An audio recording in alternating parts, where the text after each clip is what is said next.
Duralex aimait à s'allonguir sur le sable, admirer les paysages de sa chère Loire. C'était un hédoniste, un contemplatif, qui buvait les paroles des poètes, admirait le décor naturel, se plaisait à vivre au grand air, lové contre sa chère rivière. La vie lui avait toujours été clémente. Il était aimé des enfants, apprécié des gens simples, qui ne pratiquaient ni le tralala, ni le chichi. Il coulait des jours heureux. C'est du moins ce qu'il pensait, jusqu'à ce qu'un orage ne vienne troubler son existence. Sedlex, un impitoyable personnage, un tenant de la modernité, de ce fameux pragmatisme qui s'impose à tous quand il s'agit de contraindre son adversaire à mettre pied à terre, vint tourmenter le brave Duralex.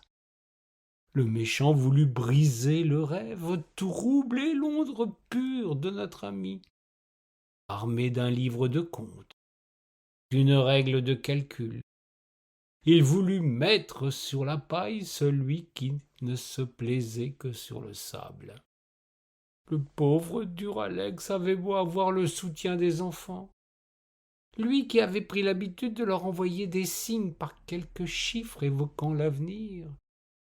Il ne trouvait pas grâce aux yeux des gens sérieux, des adeptes des tableaux XL et de ceux qui préféraient la flûte au godet, les grands crus au simple broc d'eau qui venait désaltérer une jeunesse qui ne se donnait pas tout entière au soda et à la canette.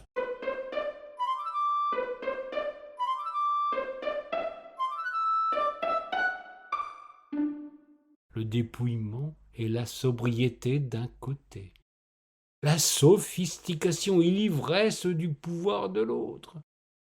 Sedlex n'allait faire qu'une gorgée de ce malheureux vermisseau. Pourtant le miracle eut lieu. Une gentille fée se pencha sur le brave Duralex, décrétant que le ver n'est pas toujours dans l'usufruit. Une formule obscure pour l'ignoble prédateur. Un signe du destin pour le gentil cantinier.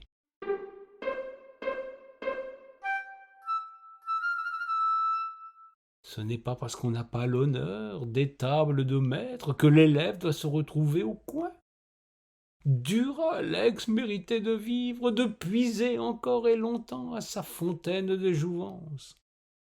Il lui fallait simplement trouver un compère dans la place, un ami solide, un presque frère qui saurait mettre les pieds dans le plat.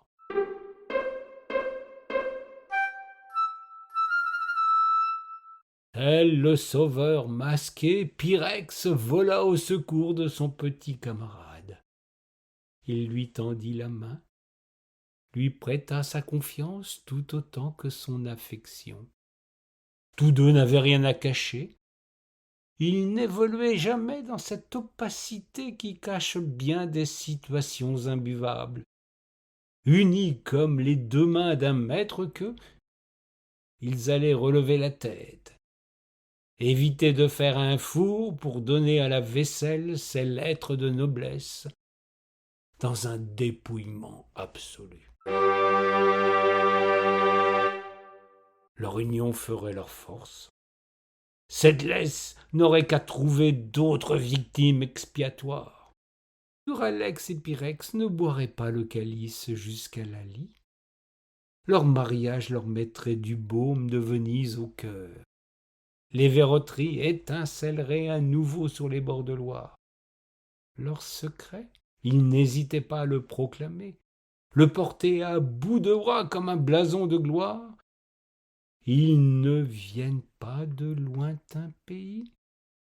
Ils conservent l'esprit cocardier. Avec eux, il n'y a jamais loin de la coupe aux lèvres du plat à la table.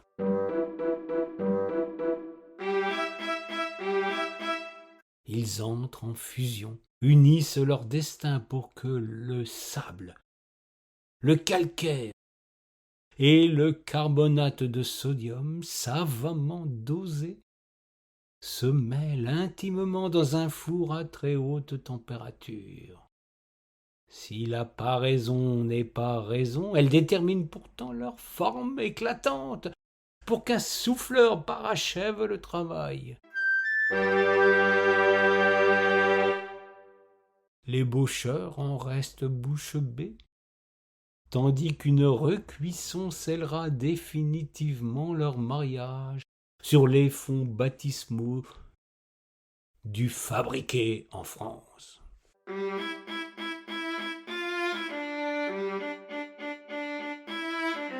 Sedlex partira la queue basse. Le verre est rempli. Nous n'avons plus qu'à trinquer à ce merveilleux sauvetage. Pyrex a sauvé Duralex du naufrage. Boire la tasse quand on est un gentil ver sans prétention, il n'y avait pire destin que celui-là.